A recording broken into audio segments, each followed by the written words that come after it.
Ladies and gentlemen, boys and girls, and co-parents of all ages, this podcast is for you.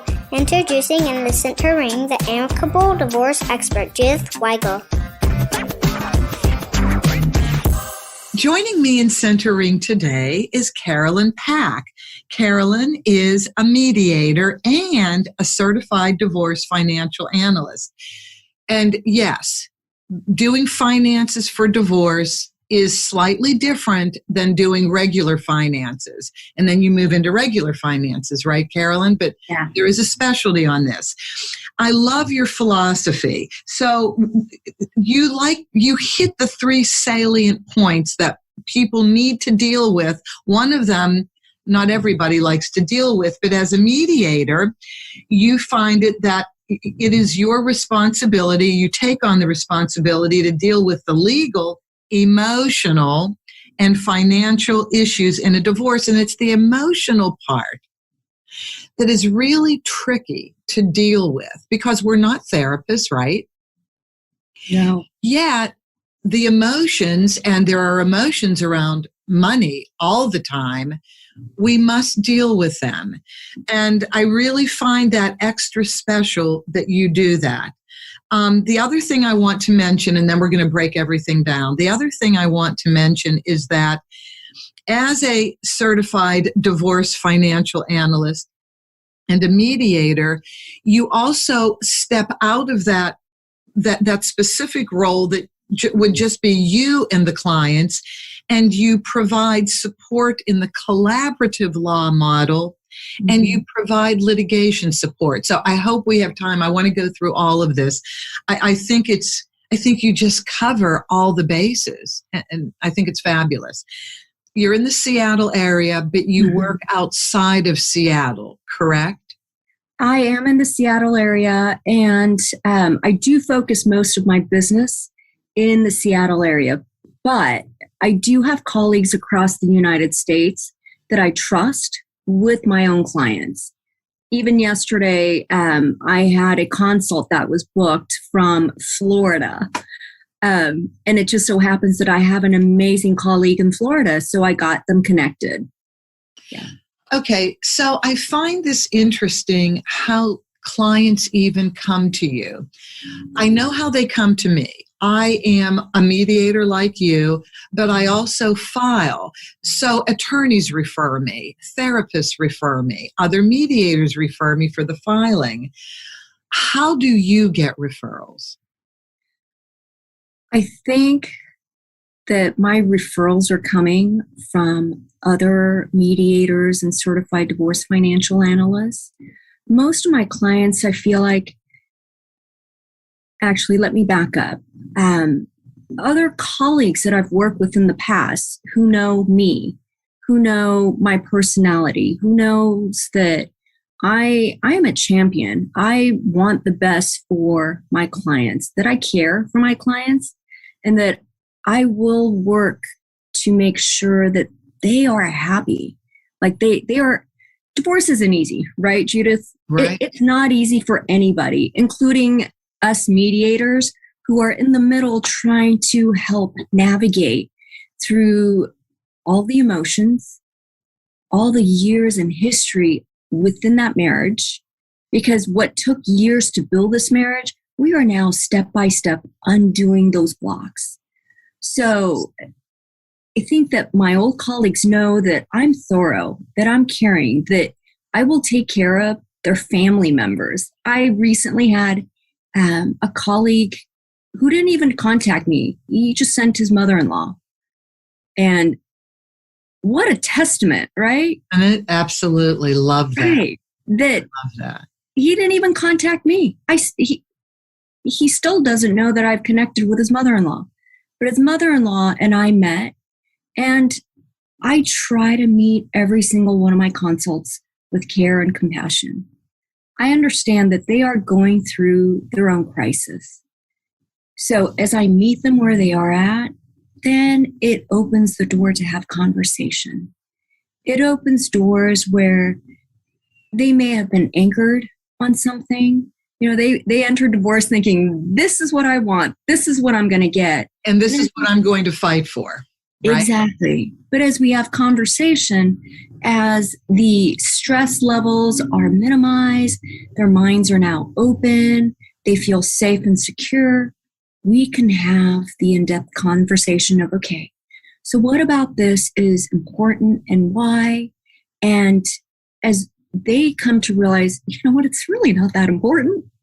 Now we can shift. Now we can make some negotiations with, their spouse. And vice versa, right? Again, each party comes with a lot of different emotions and thoughts and history. They know which buttons that's going to trigger their spouse. And so how do I work as a mediator? How do I work as a financial analyst to meet my clients where they are at? And to understand that, you know what, certain areas, I do have to be very sensitive.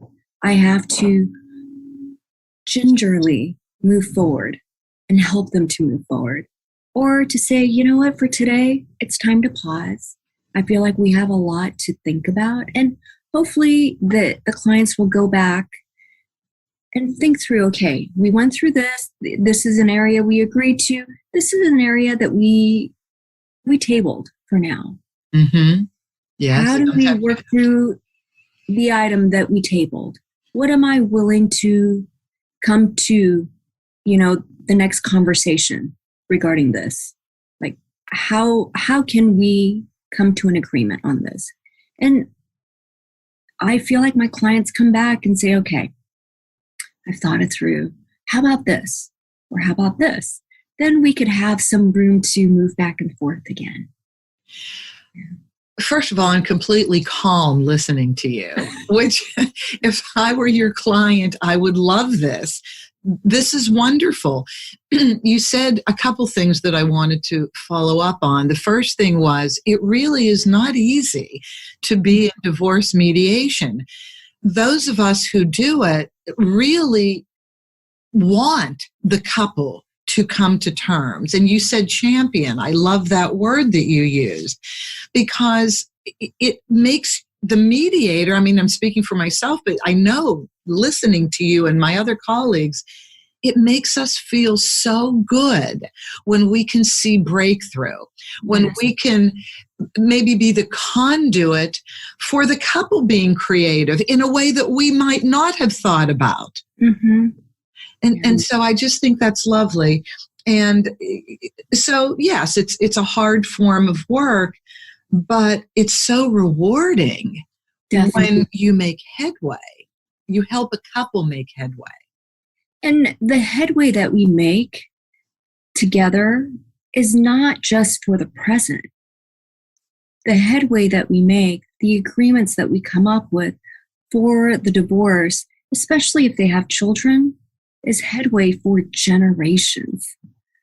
So, one of the things that I always work through with clients who have kids is, let's keep our mindset on your children. My goal for you is that you as individuals, when your kids have kids and they have birthday parties, you can show up to the birthday parties as somebody who was once married, but not as enemies, not with all the negative baggage and the emotions that come along with divorce, but really as we keep in mind and focus on, okay, how do we want to show up decades from now? Do we want to be known as grandma and grandpa, or grandpa and grandpa, or grandma and grandma who shows up? Or grumpy grandma and grandpa. Exactly. Oh, we got to be on our best behavior. Is that how my clients want to show up decades from now? Or do they want to start engaging in decision making that will help them to be, oh my gosh, these are the best grandparents because they're so fun to be around together, even though they're not together as a couple anymore. So what do you do? Now, this takes the emotional piece that when I did your introduction, the legal, emotional, and financial aspects of a divorce. What do you do, Carolyn, when you have a couple that aren't quite there emotionally to be able to put their children first, to be able to really break down the financial aspect of the divorce and make sound decisions? What do you do when they're not there emotionally? So a lot of times when I do mediation, I do what's considered shuttle mediation, where I have one spouse in one room and the other spouse in the other room. Sometimes when you have both spouses in one room and having to talk through things, the wall's up. Let's be honest, the wall is up. They can only say so much, and they're willing to only say so much. Or they'll say stuff to trigger the other, spouse. So when I mediate, I'll separate the couple and I'll meet with them individually. And I will try to meet them and to create that safe and secure space where they know they can say whatever they want. And it's not something I'm going to go run to the other couple and spew it out. We function as emotional filters. Exactly. We don't need to say everything that's been said. We just need to get that kernel of information that needs to go to the other spouse, correct? Exactly.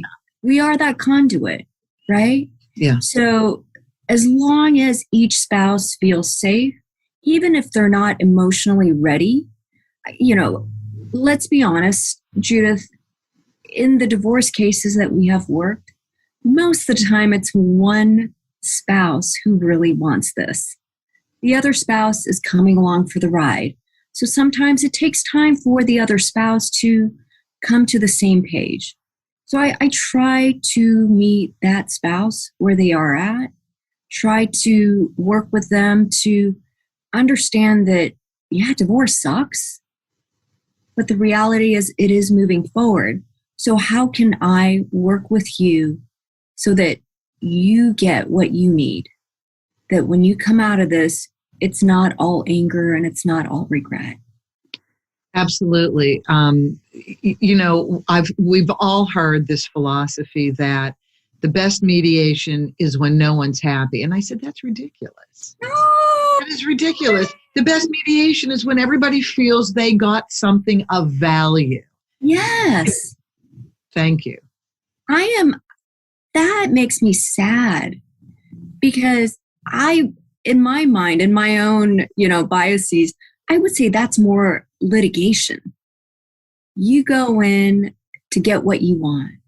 Whereas mediation, you're willing to work through to get some of what you want, but also provide an avenue for your spouse to get some of what they want. It's not going to be perfect, but at least entering in, we understand that we want to help, right? We as mediators, we want to help our clients feel good, as good as possible through the ugliness of divorce, right? In the ugliness of uncoupling and making decisions that will affect the rest of their lives. We want to at least give them some hope that what you're doing is okay. What you're doing, you're going to get some positive out of it. And I think it's possible. I think if the mediator goes into this with the goal of let's find those places that maybe the couple hasn't even thought about that would make them feel good about compromising in other areas. Yes. Because it is a compromise. It is a compromise. 100%. There's the law, and that'll work if you go to trial, but that our goal as mediators is to not have that happen. And I think that part of the creative process for us is brainstorming and listening hard, listening beyond what the spouses can really hear because they're anchored. They have their positions and they think, well, if I don't get this, then, I won't be happy, or that this really wasn't a workable process. And I say to people, let's just talk. Yes. I'm not in your shoes. You're not in their shoes. Therefore, you have the freedom, the space to listen and be creative in your suggestions back. Yes, for sure. Yeah. I want to clarify, excuse me, though, what shuttle mediation is. For people who have never been through mediation, you stay in the same room and you have the tough conversations, or you're in separate rooms in the same suite in the same office, but the door's closed and the mediator goes back and forth. And that supports what you said, that then each person can be calm, that can just say what they need to say to you. They don't have to worry about any retribution or saying the wrong thing that could be used to torture them in the future. Yes. And then the mediator is savvy enough to know what not to say when you go to the other person. Or, you know what? We've been in mediation where one spouse will list off 1, 2, 3, 4. This is what I want. And then we go back to the other spouse. We don't just spew it back. 1, 2, 3, 4. This is what they want. We as mediators can be savvy. We can be emotionally intelligent enough to say, so your spouse would like 3. And that's all you bring up in that one moment. Because you understand that if you bring up all 4 items at the same time, there is no agreement. It's done. It's blown up. It's true. But as the mediator, you can choose to say, I'm going to just bring up this one item, because if we can get a yes out of this item, we can work on the next item. Right? Brilliant. Yes. It's just knowing and understanding and sensing where your clients are at, and then working with where they are at. Because I may have my own agenda to say, I want this done in, one session. We know a lot of times it's not just the numbers that have to come in alignment. It's the emotions and it's their mental space, because there's so much moving parts that just need to click. Yeah. And that takes time. Yeah, you brought up a very practical part of this, and that is nobody really knows how long it's going to take. We don't know, and I can't give the couple an answer, but what I normally say is divorce is an issue of compromise. It depends on how you communicate with each other and what you would like. And it depends on how flexible you are and how open to creative suggestions you might be. And then depending on the amount, the list, that has to be dealt with. Yes. You brought up another good point. Sometimes you simply have to pause and let it breathe and then reconnect in a couple weeks, something like that. Yeah. And the benefit of it, right? How many good decisions are made when you're forced to make, every single financial, emotional, child-rearing decision in an 8-hour period of time? I know for myself, if a mediation goes over 2.5 hours, my brain's done. And I'm not even emotionally involved. So you got to think about our clients. After 2 hours, their cup is filled. Yes. They can't absorb anything more. And it doesn't benefit them or their present or their, short-term or long-term when we push them into making decisions. No, absolutely. And you can tell when somebody is agreeing to something just to get it over with. Okay. Yes. But it's not going to stick. No. Because you're going to go home, you're going to process. No, of course I didn't want that. Of course. Yeah. And if we're effective mediators, we will take the moment to pause and say, hey, I think we're done for today. Let's, I'll send you the notes, and I would like for you to reflect on it. Now that's important. So I think all good mediators do mediation notes by the next day, not 2 to 3 days from there, because you need to capture the conversation, the decisions, the tablings, whatever went on in the mediation needs to be captured within 24 hours. And does this comport with your memory of the mediation? I always do that. Do you do anything like that just to make sure everybody's in line with what was said? So I normally send them. Sometimes we don't have any traction. Right? Sometimes there's no agreements that are made. So I don't normally send a review at that point. Okay. when we have come to agreements, I always, and on my mediation notes, at the top is always their goals. Our first session, we go over what are your goals? What would you like out of this mediation session? I like that. I like top that. of mind for them. Okay. Right? Yeah. So then the next thing is, these are the agreements that we came up with. Other ones is, these are some of the agreements that we already agreed to. So they see the building of the agreements. Mm-hmm. These are the agreements that we have tabled for now, but we will have discussion on. And these are the agreements that we haven't yet touched, but we need to accomplish one day. So they know it's clear. Excellent. Excellent. What is different, Carolyn, about being a certified divorce financial analyst as opposed to, take the word divorce out, a certified financial? What's the difference? So in terms of divorce financial analysis, we look at what does the financial situation look like once the divorce is finalized. But we also look at, okay, short-term wise, 5 years from now, what does it look like? What does it look like at retirement? Based on how we divide the assets today, how is that going to affect your community property pre-tax and then also post-tax? Say a certified financial planner, they can look at the picture of this is where the client wants to go, but they're not looking at the day after divorce. They're not looking at the tax consequences of, okay, if we divide it this way, how is that going to affect them tomorrow? Once the judge stamps and says, okay, go and divide your assets, how is that going to affect the client, right? They're not looking at that. We're looking as divorce financial analysts to say, okay, do you have the cash flow?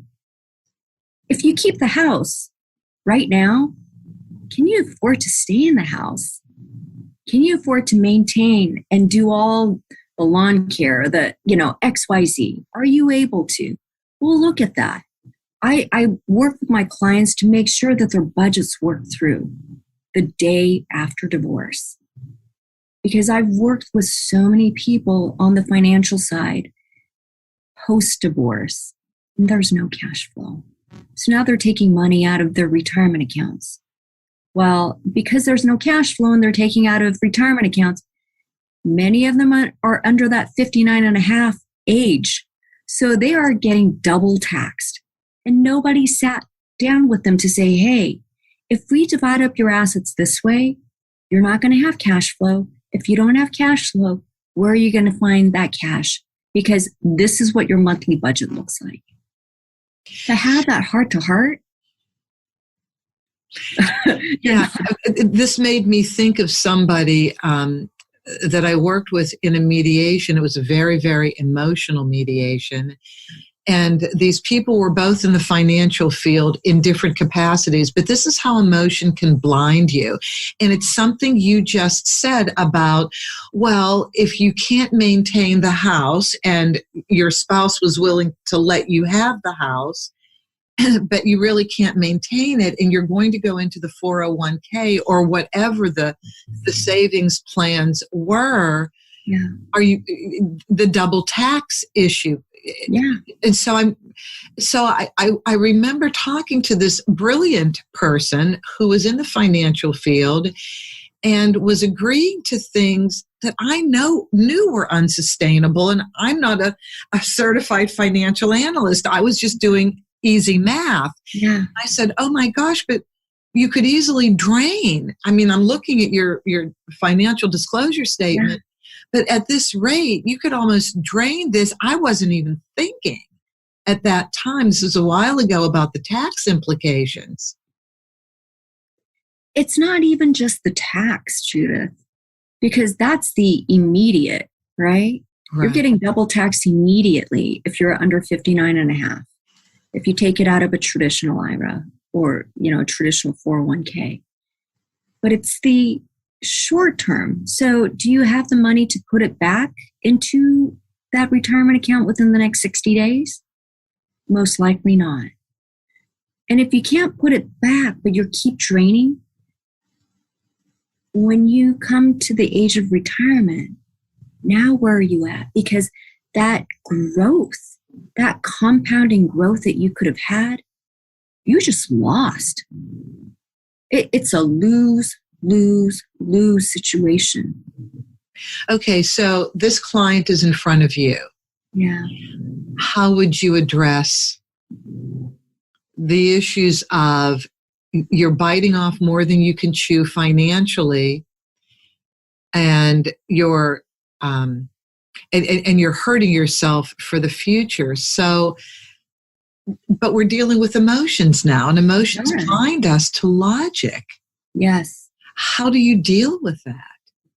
So part of my role as a financial neutral and a mediator is to say, hey, black and white, if we look at this particular scenario, here are your budgets for the next 10 years. Every month, you can see exactly what the bottom line is. And then say that every month we're starting to take money out of a retirement account to help your cash flow needs. Then I would add that line item in. As I add the line item in and then show them what their net worth projection looks like, it's clear. It's just at that point that the client needs to sit, because there's going to be some grieving. There's going to be some mourning. There's going to be some paradigm shifts that need to happen, but it may take a little time. It may take a little time for them to finally be like, I can't afford to stay in the house. Are there any options? And we could have discussions for, okay, let's see how long you could stay in the house, and then what the benefit might be from staying in the house and what the consequence might be. And if we look at all the options and they know that we've worked through the options, they're willing to shift. They're willing to make decisions that might seem, that wouldn't be their ideal scenario, but they can see that if they stick to this, the effects down the line are, it's not worth it. Yeah, I think that's the value of pausing, of just saying, look, the bottom line decision is yours. I'm here to do as much help as I possibly can. Yeah. Let's just wait for a little bit. Let's process, and then let's see where you're at. And I was interviewing earlier this year 2 therapists that specialized in financial infidelity. Mm-hmm. Love this phrase. Yeah. I have committed financial infidelity. I will be honest in saying in my life, which means if you're in a relationship, you don't let the other person know what you're spending. That's financial infidelity. But you can commit infidelity upon yourself too, by lying to yourself about what you can and cannot do.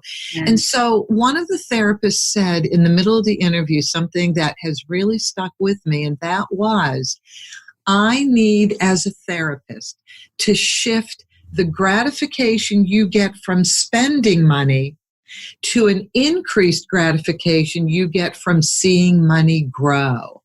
Yes. That makes so much sense to me. Yes. It's a hard shift, right? Because the spending is a little bit of a dopamine hit, right? And saving, and it's an instant gratification versus saving is a delayed gratification. But once you have money in the savings, that alone is a good dopamine hit. It's just getting to that spot, right? Yeah. Not easy. But Not worth easy, but transferring the dopamine rush to saving and watching money grow and being really happy about that, rather than, we know those of us who are addicted to food or whatever we're addicted to, that instant gratification is wonderful, but then you beat yourself up the next day, hours later, and it wasn't worth it. The shame and the guilt and just that cycle repeating, right? Yeah.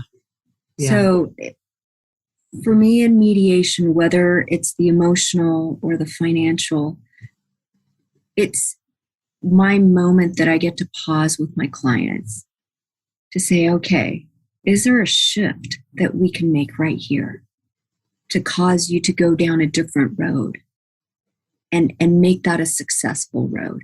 And how can we work all the details out now so that if you keep up, it's going to be a gorgeous future. And it's keeping their hope towards that beautiful future versus this crappy moment right now. Excellent. Excellent. We get to move forward. Yeah. No, that's an excellent way to say it. I love that. I will use that now in my mediations. I thank you. I'm famous for stealing ideas from people. You steal away. And you just keep providing me with your great ideas as well. Too funny. Okay, before we leave your roles, because I want to go into some other aspects that are really difficult financially in the divorce, I want you to explain to our listeners how you participate in the collaborative law model and how you give litigation support. So in collaborative, I essentially work as a financial neutral for both parties, both spouses. Each party has their own attorney, and what I do is to gather all the finances as I would if I was doing mediation. And instead of me finding the solutions with the clients directly, I provide the information to the attorneys who then get to do the negotiation back and forth to figure out what that asset division looks like. Okay, that's wonderful. Now, how long a process is that generally? Oh, it depends on the couple. It depends on the assets. It depends on the attorneys and, what's on their docket, right? That's right. Some situations could be super quick. Other situations could be years.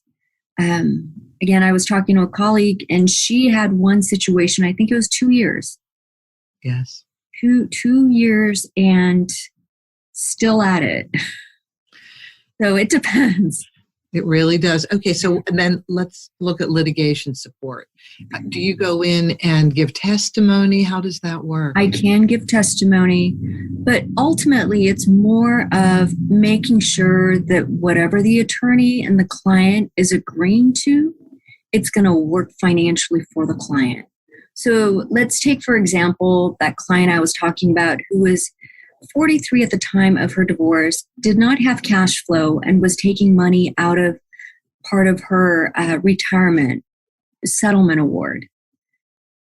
If she had a CDFA, a Certified Divorce Financial Analyst, to review the settlement, I could have said, hey, the cash flow is not working out.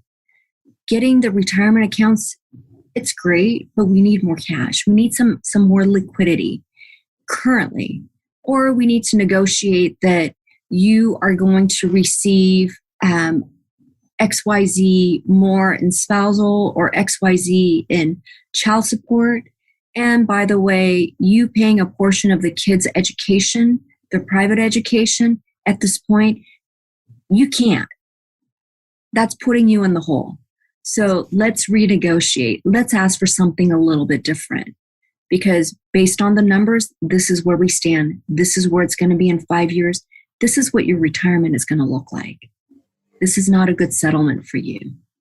So that would be more of what I go into as an advocate, helping out a litigator. Again, sometimes you have to get on the stand and say, hey, based on one question I've been asked, especially being in Seattle, is the RSUs, the awarded stock options, right? Yes. What's marital? What is separate? How do we calculate that? Is that considered asset or is that considered income? Oh. Right? Yes. It's income at some point. But not when you're trying to determine support, because it's still an asset. And part of it is community, part of it is separate. Okay, I understand. But not everybody understands. So we have to have the conversation, sometimes on the stand. And this is when you're working with tech people, RSUs. What does it stand for? Restricted stock units. And it's not just tech people. It's anybody who works for a public company. oh, Say an executive who works for a public company, and part of their compensation are the stock units.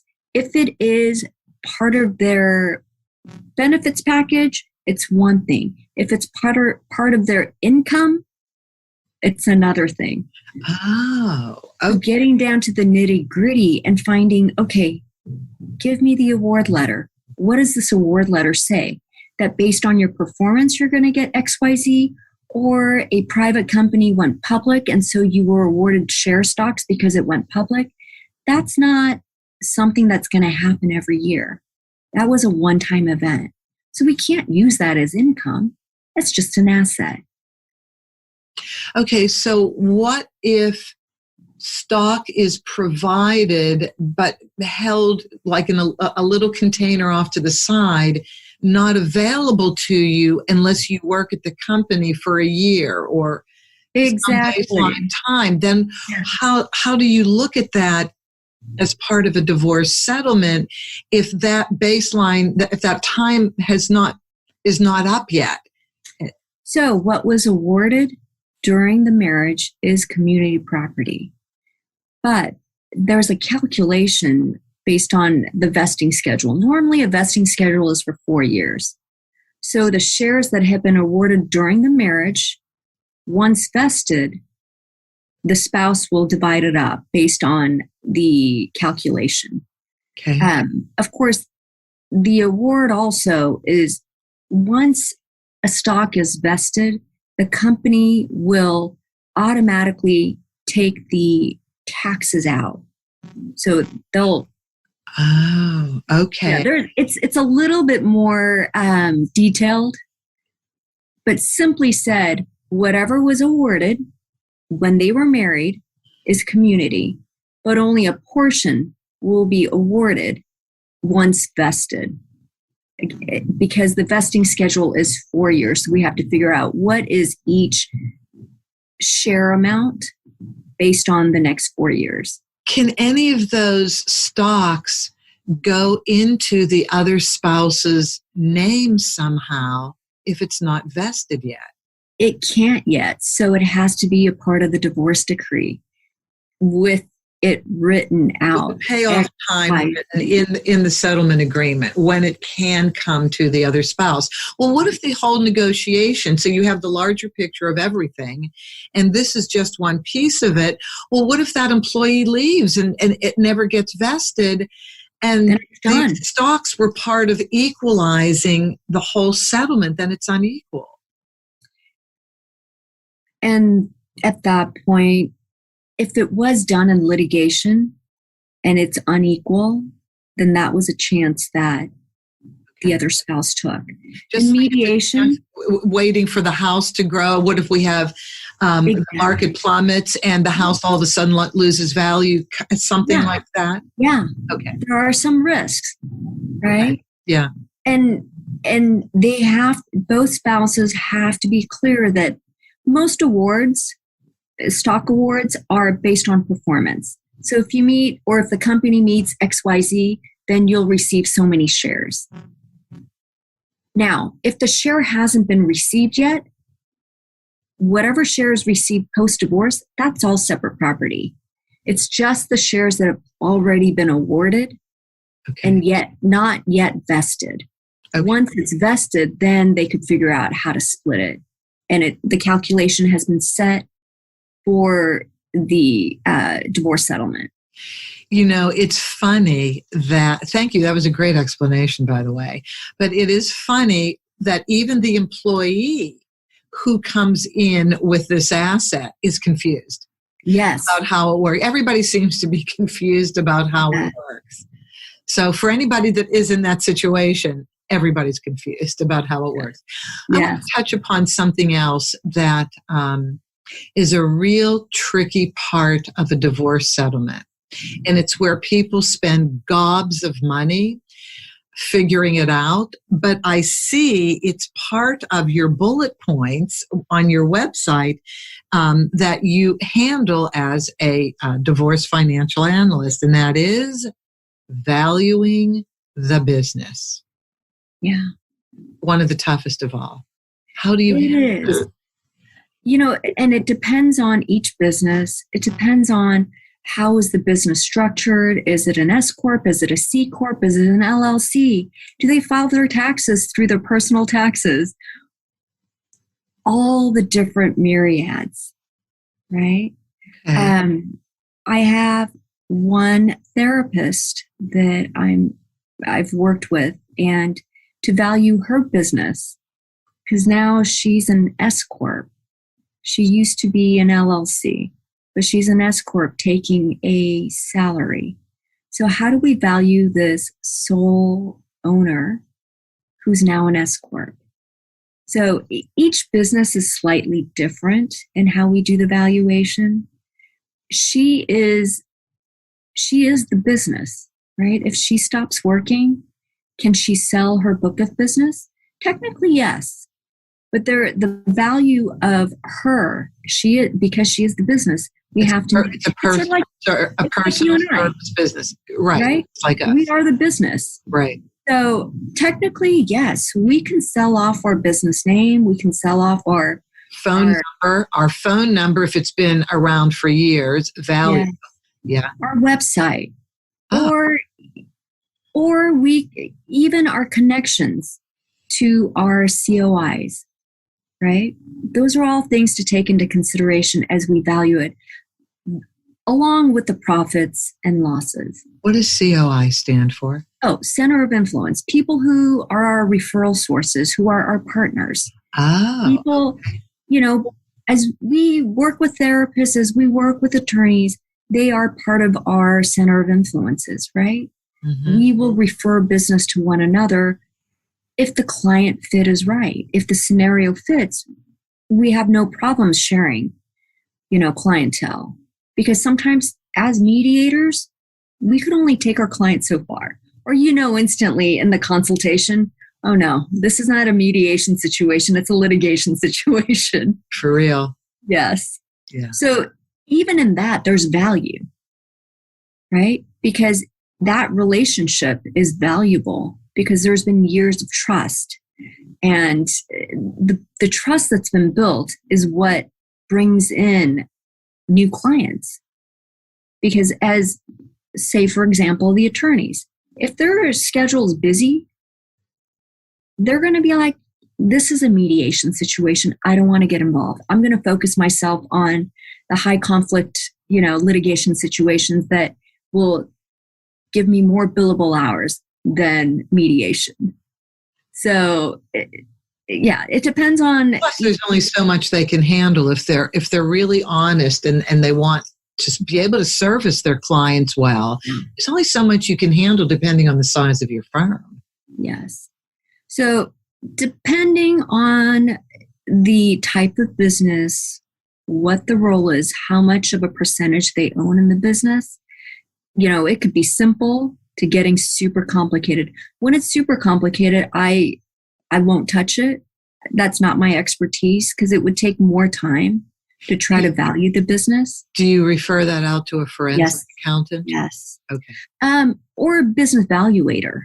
There are business valuators who focus solely on evaluating businesses who may be looking to sell or going through divorce.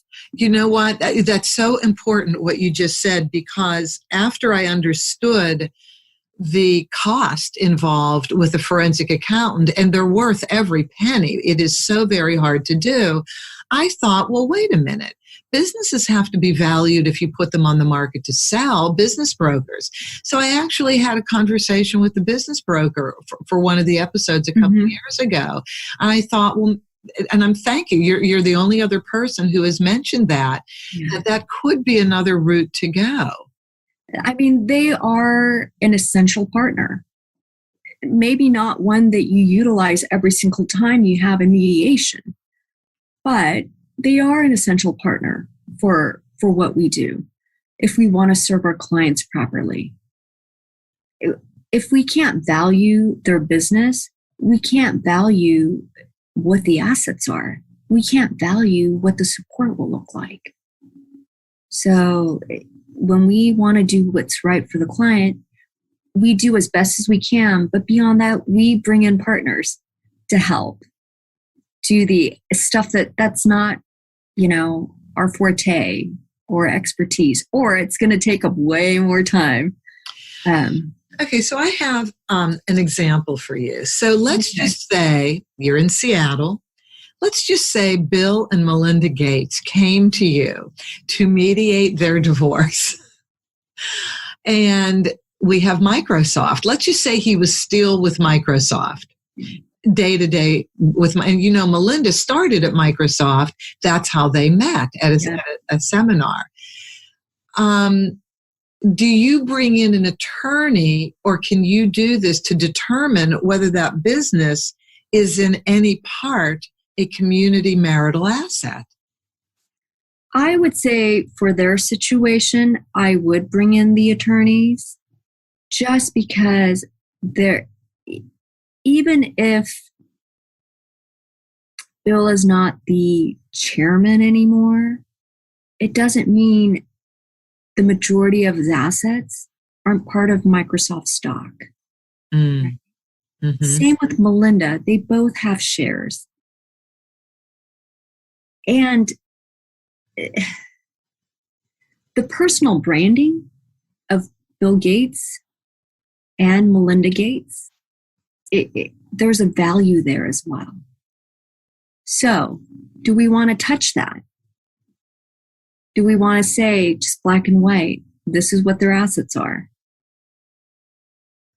Is that something that they're willing to negotiate? I don't know. Or is it better for the attorneys to come in and say, we're going to value everything. Both parties will hire their business valuators, their forensic, accountants, and go from there. And if they want to mediate the case, let's do a cooperative mediation with both attorneys and then go from there. What about a situation where somebody owns not a mom and pop store and not Microsoft? Yeah. It's a corporation in the middle that has employees, that has grown throughout the marriage, went after the marriage started, and really grew to a nice sized business. In California, there's all these considerations, one of them being, well, did one spouse in any way contribute to the growth of that business? And there are many different ways you could talk about that. Well, I raised the family so that you could grow the business. So yes, I contributed like that tangentially, but I allowed you to be at work 20 hours a day. Yes. I mean, that means something in California. I'm not sure if legally that means anything in Washington, but if I was doing a mediation case, I would probably strongly agree and help both parties understand that. And then come to some resolution that worked for both of them. Exactly. We've both have had cases where we've had stay-at-home moms. And the husband, as he has the retirement accounts, has worked, to get his career to a certain place, forgets that he couldn't have gotten to that certain place if he didn't have somebody at home. If he didn't have somebody to take care of the balance of what he couldn't do, there's no way his career would have grown. And how do I gingerly bring both clients to that same place? Very carefully, very tenderly. God, that was so nicely said. That really was. Because it's very difficult to think like that if you're emotional in your divorce process. It's very difficult to give credit to your stay-at-home spouse who allowed you to have a family when you came home. It was important to you. You know, you sat down and both people said we would both like to have a family, and got married and then started doing that. But that was very nicely said, Caroline. Thank you. Thank you for that. There's one other thing I'd like to talk about before we conclude, and that is determining the standard of living. That's a hard one sometimes. You know, so many times it's one income, one household, now going to one income, two households. And this is part of where the cash flow and the budget conversation comes in, especially if there was a certain lifestyle that both were accustomed to. And it's a difficult conversation, right? When you're used to benefiting from that lifestyle, it's hard to give up. But when we have to think about, okay, is it the roof over my head, the rent that I have to pay, or the mortgage that I have to pay, and the food that needs to go on the table, which are the essentials? Like, can I check that off the list first? And then can we look at what extra money do I have? And then with that extra money, how do I want to spend that money?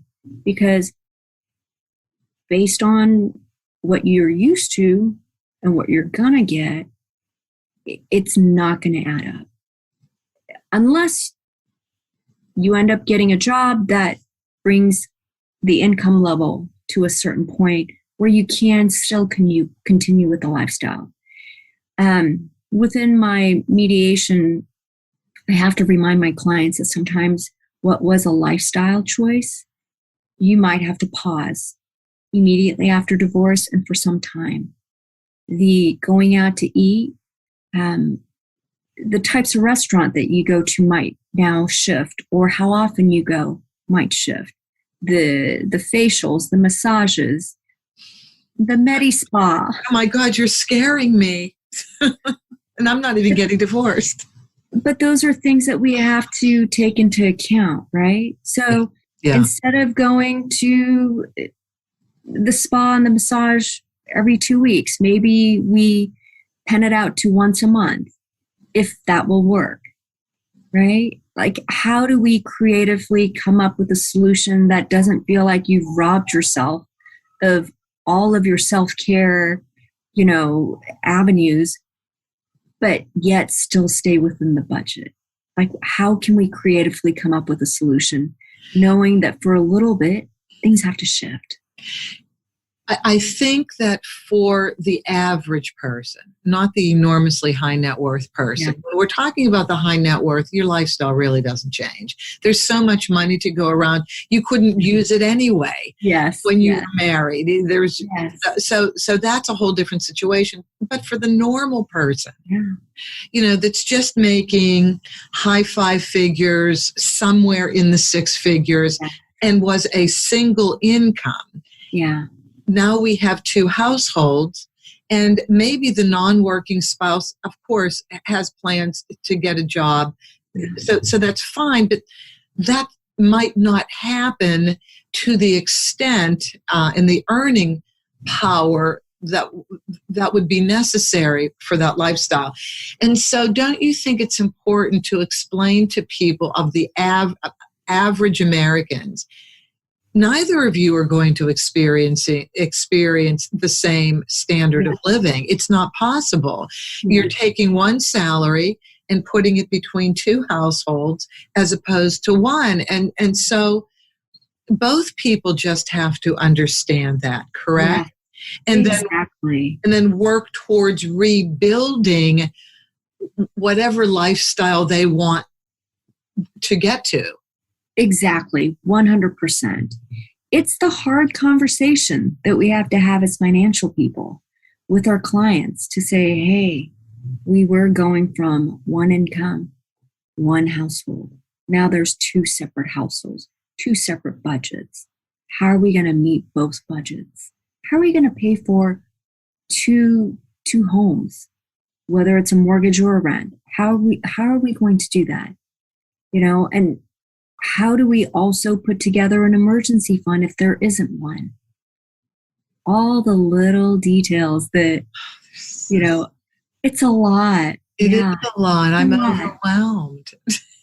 But as I said, if we can at least meet our clients emotionally where they're at and try to create that safe and secure place, that as we have these most difficult conversations, they know that they're not alone, that my clients know that they can reach out to me and we can work through scenarios together. We can go through the what ifs. And as we go through the what ifs, we could try to find solutions and creatively make the ends meet, even if it's just one little step at a time. Again, we have to build that hope for their future, even if the immediate future doesn't look like what they had or what they want. It's now rebuilding. My business name is Foundations because it's about rebuilding the foundation. How do we set their foundation solidly so that they could continue to build upon it? It takes one step at a time. It takes one concrete pour with, the four posts on each side and the supporting walls. How do we build those together? It might not be a quick build.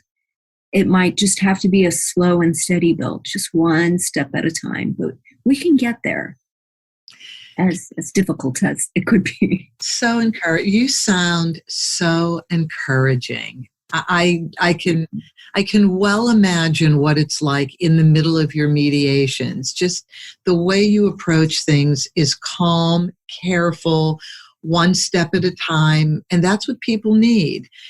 One step at a time, but here's your future goal, and I will help you get there. Yes. I think that's great, Caroline Pack. Thank you so much for your time and your knowledge. If people can work with you, this is great, but you've given so much information in case there's somewhere else in the world and it's not possible. For anybody who wants to attempt to see if they can use your services, how can they get in touch with you? You can find me on my website at foundationsdivorcesolutions.com. Say it again. Foundationsdivorcesolutions.com. You can find me on social at Caroline Pack, CDFA, or Foundations Divorce. All our contact info is in, the link tree. So first consultation is free. If I'm not the right person, I would love to at least connect you with somebody who might be able to help. Because sometimes, whether it's because you're in a different state or the situation is beyond mediation, we will help in whichever manner we can. Thank you. Thank you for that. Thank you. I really appreciate it. And thank all of you for listening. As always, please share this with your friends. Anybody who needs this going through divorce, please subscribe. And I am always open to topic ideas, comments on the episodes. You can reach me at theamicableddivorceexpert.com, theamicableddivorceexpert.com. And as always, have an amicable day. That's our show for today. Thank you for joining us. Be good to yourselves, be kind to your spouse, and cherish your children above all else.